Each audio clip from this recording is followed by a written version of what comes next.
এখন আমি কয়েকজন প্রয়াত ব্যক্তির স্মৃতিচারণ করব এবং তাদের জানাজা গায়েব পড়াবো ইনশাআল্লাহ।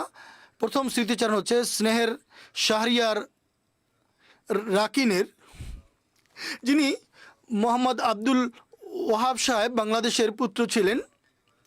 এই ঘটনা সম্পর্কে লেখা হয়েছে 5ই আগস্ট সরকার পতনের পর বাংলাদেশে সম্প্রতি বিভিন্ন বিশৃঙ্খলা ঘটেছে। যখন সরকার পতন ঘটে তখন দেশে নৈরাজ্য ছড়িয়ে পড়ে এবং আহমদিয়াতের বিরোধীরাও এই সুযোগে আহমদনগর জামাতের উপরে আক্রমণ করে বসে।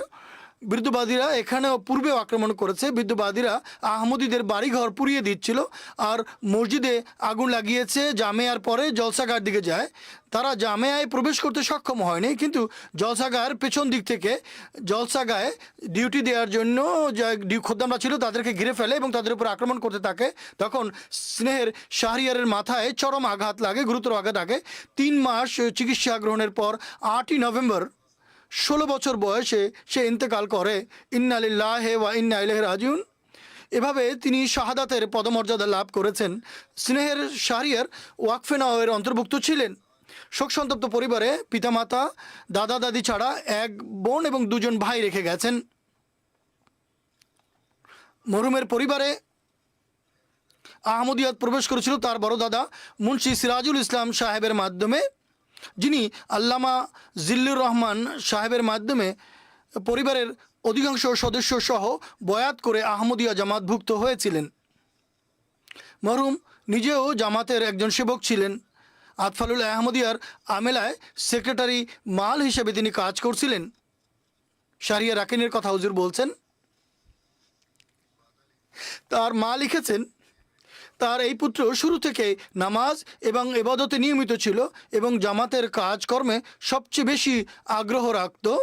বরং পড়াশোনার দোহাই দিয়ে যদি কখনও তাকে জামাতের কাজে যোগ দিতে বারণ করা হতো তাহলে সে অসন্তুষ্ট হতো। যখনই আহমদনগরে কখনো কোনো ইজতেমা বা জলসা হতো তখন সে সর্বপ্রথম বাড়ি থেকে বেরিয়ে সেখানে পৌঁছে যেত।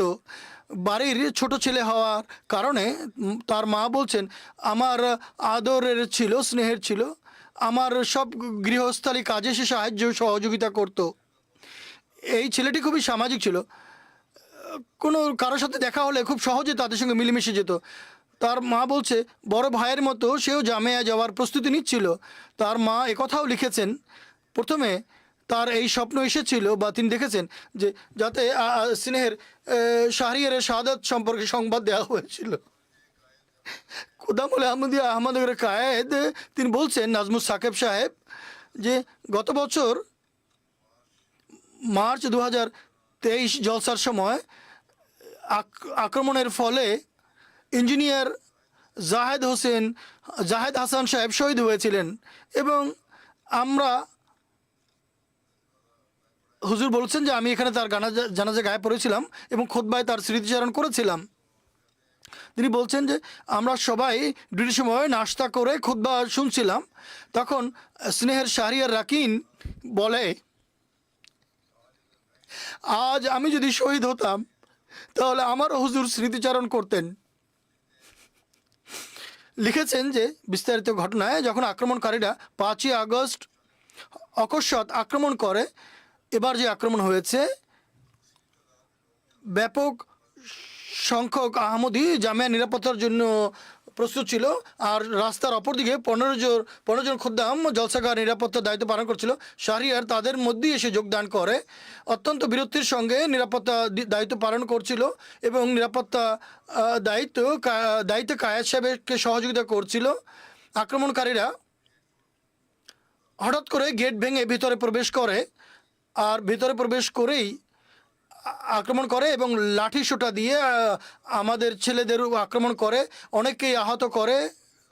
আর সবচেয়ে বেশি আহত হয় আমাদের স্নেহের আজিজম শাহরিয়ার। তখন তার মাথায় এতটা আঘাত লেগেছিল মাথায় যে সে হঠাৎ করে বেহুশ হয়ে গিয়েছিল, কাউকে কিছু বলেনি। এরপর আর্মির গাড়ি কিছুক্ষণ পরে যখন সেখানে পৌঁছে আর সেনাবাহিনী আসার পরে আক্রমণকারীরা সব কিছু ফেলে সেখান থেকে পালিয়ে যায়। কায়েদ সাহেব লিখেছেন যে কোনো সময় দায়িত্ব পালনের জন্য, ডিউটি দেওয়ার জন্য শাহরিয়ার প্রস্তুত থাকতো।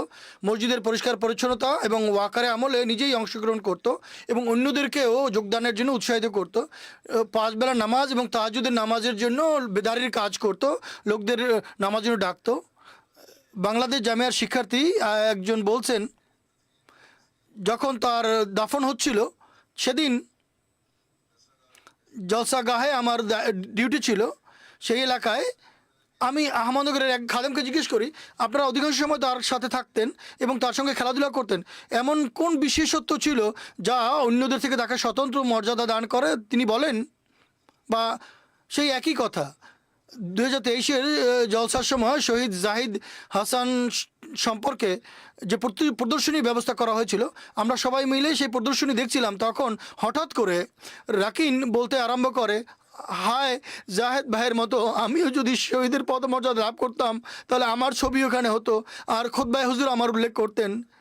তিনি বলেন যে কথা শুনে আমরা বড় অবাক হই। আল্লাহ তাআলা তার এই আকাঙ্ক্ষাও অবশেষে পূর্ণ করেছেন। মরহুমের চাচি রিনাত ফৌজিয়া বলেন, সবচেয়ে ছোট ছিল, ভাইদের মধ্যে সবার কথা মেনে নিত, সবার কাজে সাহায্য করত। আক্রমণের দিন যখন বাড়ি থেকে যাচ্ছিল তখন বলছিল মসজিদের হেফাজত করতে হবে, যদি হেফাজত করতে না পারি তাহলে শহীদ হয়ে যাব। যা হোক, শহীদ মরহুম বড়দের জন্য ত্যাগের এক অনন্য দৃষ্টান্ত প্রতিষ্ঠা করে গেছেন। আল্লাহ তাআলা তার পদমর্যাদা উন্নীত করুন, তার পিতামাতা এবং শোক সন্তপ্ত পরিবারকে দৃঢ় মনোবল এবং উদ্যম দান করুন।